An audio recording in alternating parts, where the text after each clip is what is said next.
It didn't take long for everybody to get out of their seats. A goal scored by Victor Arvidsson, one that even if you're an Islanders fan, you have to appreciate. Absolutely. I mean, all hockey fans are probably going to see that across Canada and the United States because it's certainly one of the best goals that you're ever going to see. Great individual effort, puck between the legs, and then the puck between the legs again. So Arvidsson, who is a tremendous goal scorer, we talked about him, 29 goals, and then, of course, then he added to another one later on in the game. A nice play by Johansson as he's able to get it back to Arvidsson, and he makes no mistake. So he was the star of the game, really, for the Nashville team with a couple of goals. Two-goal game for Arvidsson. That second one was the game winner. It would go down as the game winner. Made it 4-2 at the time.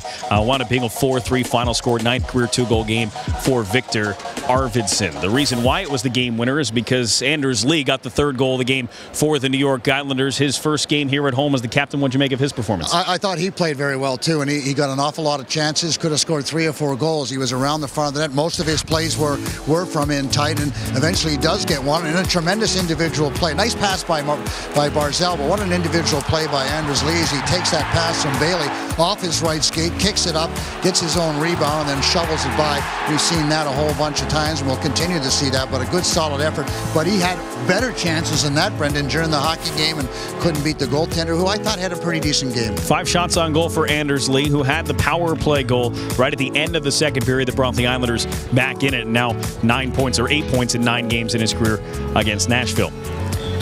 Well, there's certain games that don't show up on the stat sheet, and one of those tonight was for Brock Nelson. He was all over the ice. You might have said he was the best player on the ice for the Islanders, although he didn't factor into the points. Well, he's had big shoes, and he's had an opportunity to show really what he's all about, and today was, I think, his best game in a long, long time. He was outstanding. He skated very well. He competed hard. He created opportunities. He had some nifty moves, one-on-one plays, and he just was an overall factor. He was the best Islander.